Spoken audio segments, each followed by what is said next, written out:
కానీ అది దాచిపెట్టి మనమే తప్పు చేశాం. అందువల్లే మనకి సెట్ బ్యాక్. పర్వాలేదమ్మా, నేను ఇప్పుడు వెళ్ళి మాట్లాడి చూస్తానమ్మా. నాకెందుకో ఇది పాజిటివ్గా పూర్తవుతుంది అనిపిస్తోంది. అక్క, మన స్టేటస్కి మనం వెళ్ళి. మావయ్య, అమ్మ మనసు ఇప్పుడు ఎలా ఆలోచిస్తుందో అని నాకు బాగా తెలుసు. అన్నయ్య కోసం ఇంతగా బాధపడుతున్నారు. అందువల్ల నేను ఒకసారి మాట్లాడి చూస్తాను. కష్టపడి ఫంక్షన్ని ఆపినా కూడా మళ్ళీ మొదలు పెడుతున్నారు. అర్జున్, ఈ విషయంలో నేను నీకేదైనా హెల్ప్ చేయాలా? వద్దమ్మా, మీరు ఎప్పుడూ మీ స్థానం నుంచి కిందకి దిక్కూడదమ్మా. మిగిలిన వాళ్లే మీ స్థాయికి వచ్చి మిమ్మల్ని కలుసుకోవాలి. నేను నేరుగా వెళ్ళి మాట్లాడొస్తా. అభి పెళ్లి సంబంధాన్ని నేను సక్సెస్ చేసి చూపిస్తాను.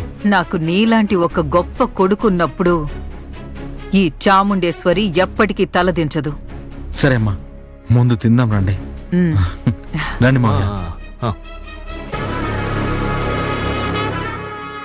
బేతాళుడు మళ్ళీ మర్రి చెట్టెక్కు కూర్చున్నాడు.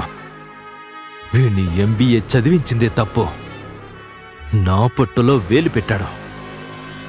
సుభద్రని, శృతిని ఎలా మేనేజ్ చేయాలి? దేవుడా, నన్ను కాపాడు. మావయ్య, తిందాం రండి. అయ్యో దేవుడా,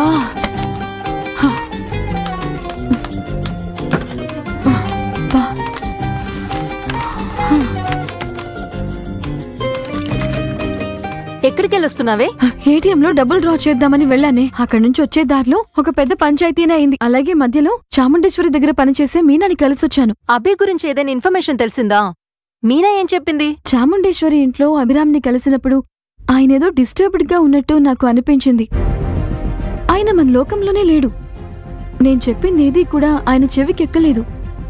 దేవి ప్రాణాలతోనే ఉందని నేను చెప్పిన ముఖ్యమైన విషయం కూడా ఆయన విన్నట్టుగా నాకు అనిపించలేదు.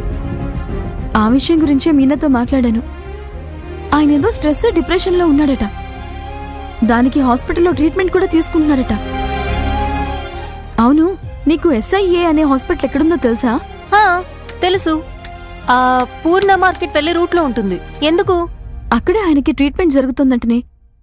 మనం అతనికి ట్రీట్మెంట్ ఇస్తున్నామని వెళ్తే ఖచ్చితంగా మనల్ని ఒంటరిగా పంపించరు. ఆయన చుట్టూ వాళ్ళ మనుషులుంటారు. అభిరామ్ని ఎలా కలవాలో నాకేమీ అర్థం కావడం లేదే. ఏం ట్రీట్మెంట్ తీసుకుంటున్నారంట? దాని గురించి అక్కకి ఏమీ తెలియదనుకుంటా. కానీ ఆ హాస్పిటల్ నుంచి ఇంటికి రెగ్యులర్ గా మెడిసిన్స్ మాత్రం వస్తున్నాయని చెప్పింది. చాముండేశ్వరి ఇంటికి రెగ్యులర్ గా మెడిసిన్స్ అన్ని వస్తున్నాయంటే ఆ హాస్పిటల్లో ఎవరినైనా మనం పట్టుకుంటే మనం అభిరామ్కి సంబంధించిన విషయాలు తెలుసుకోవచ్చు.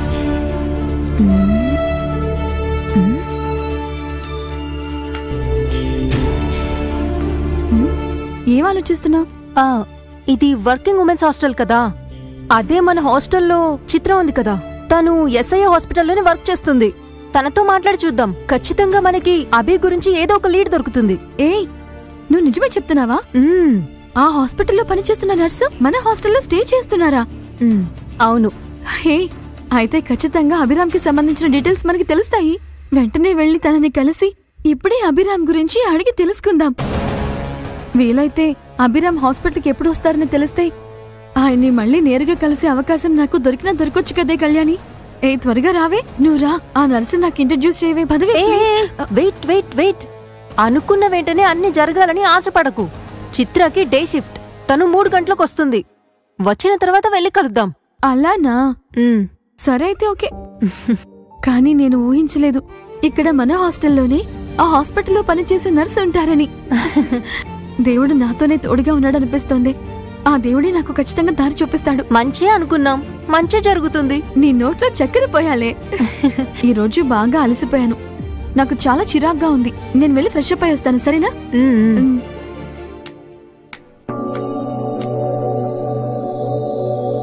ఏయ్, ఇదిగో చూడు, నేను నీకోసం నెయిల్ పాలిష్ తీసుకొచ్చాను. ఈ నెయిల్ పాలిష్ కలర్ నీకు బాగుంటుంది.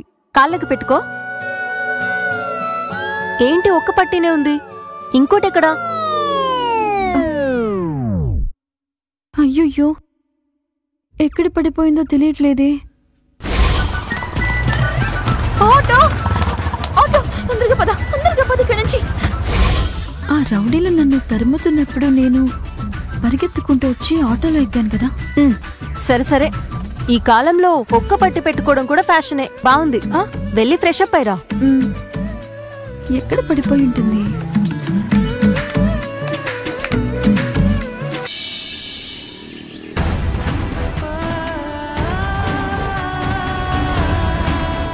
ఏంటంకల్, నిన్న ఏం జరిగిందో నేను ఇంత వివరంగా చెప్తున్నా ఎవరు ఏం మాట్లాడడం లేదు. ఎలాంటి వివరణ అక్కర్లేదు.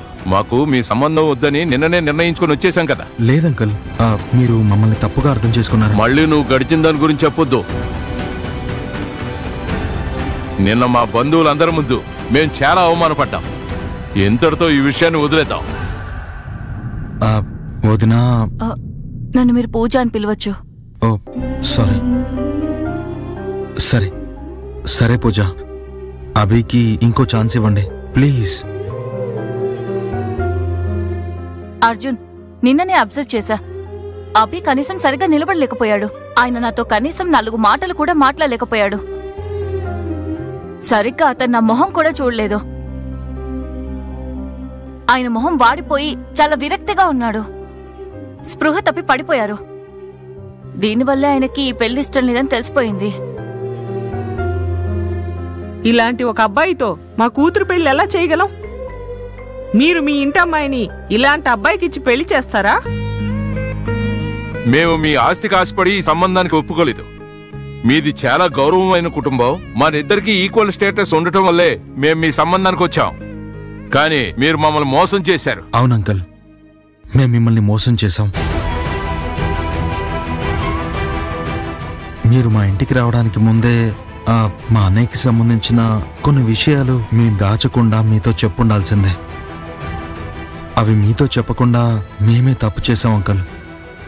I'm very sorry.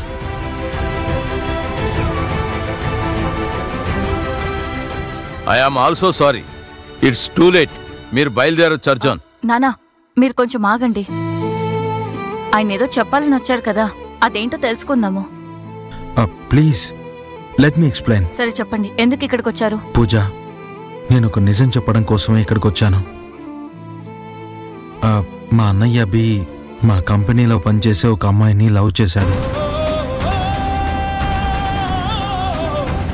ఓహో, ఇదా విషయం? ఆ అమ్మాయిని మనసులో పెట్టుకొని నా కూతురుతో ఇలా ప్రవర్తించారా? అవునండి. ఏంటి అవునా? అమ్మా, కొంచెం సైలెంట్ గా ఉండమ్మా. నువ్వు చెప్పు అర్జున్. అభి బిజినెస్ విషయంలో దుబాయ్కి వెళ్ళిన టైంలో ఆ అమ్మాయి ఒక ఫైర్ యాక్సిడెంట్లో చనిపోయింది. అభి తిరిగొచ్చి చూసినప్పుడు వాడు ప్రాణానికి ప్రాణంగా ప్రేమించిన అమ్మాయి చనిపోయిందని తెలిసి బాగా అప్సెట్ అయ్యాడు. ఆ అమ్మాయి జ్ఞాపకాలు, ఆమె చనిపోవడానికి తను కూడా ఒక కారణమని ఆ పరాభవంతో విరక్తి చెంది ఇలాంటి మానసిక స్థితికొచ్చాడు. ఆ అమ్మాయి మరణం వాడి మనసులో ఒక పెద్ద గాయంగా మారింది. వాడి ఆరోగ్య పరిస్థితి, మానసిక స్థితి కొంచెం కొంచెంగా దారుణంగా మారిపోయాయి. వాడికి పెళ్లి చేస్తే వాడు మారిపోయి మళ్ళీ మామూలు మనిషి అవుతాడని అమ్మ ఈ నిర్ణయం తీసుకుంది. కానీ అది మాకే బ్యాక్ ఫైర్ అయింది పూజ. వాడు ఆ అమ్మాయిని మర్చిపోలేకపోయాడు. ఆమె చనిపోవడానికి తానే కారణమని తలుచుకుని వాడే క్షమించుకోలేకపోయాడు. ఓ మై గాడ్, ఒక అమ్మాయిని అతను ఇంతగా లవ్ చేయగలరా? మీరే చెప్పండి పూజ. చనిపోయిన ఆ అమ్మాయిని ఇంత సిన్సియర్గా లవ్ చేసే అభి మిమ్మల్ని పెళ్లి చేసుకుంటే ఇంకెంత సిన్సియర్గా లవ్ చేస్తాడు? కొంచెం ఆలోచించండి. వాడి మనసు చాలా అంటే చాలా గాయపడింది. మీరు వాడి జీవితంలోకి వస్తే అది గాయానికి సరైన మందవుతుంది. మీ వల్ల, మీ ప్రేమ వల్ల మాత్రమే వాడిని మామూలు మనిషిని చేయగలం పూజ. మీరొక భార్యగా మాత్రమే కాదు, ఒక అమ్మలాగా ఉండి వాడికి ప్రేమ అభిమానం పంచి వాణ్ణి మీరు పాత అభిలా మార్చాలి. Only you can do this.